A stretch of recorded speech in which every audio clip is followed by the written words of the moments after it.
اللهم ارزق أمي بركة في عمرها ونورا في قلبها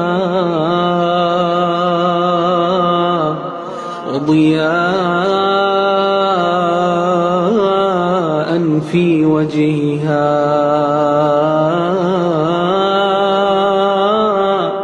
وسعة في رزقها ورضا في نفسها واصرف عنها كل سوء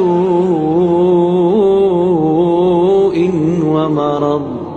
اللهم اجعل أبي عندك في روح وريحان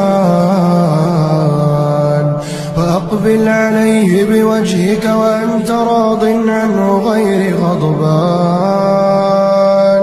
اللهم أسعد أبي كما أسعدني كثيرا وارحم أبي كما رحمني صغيرا وفي قبره نورا وعن يمينه نورا وعن شماله نورا. اللهم يمن كتابه ويسر حسابه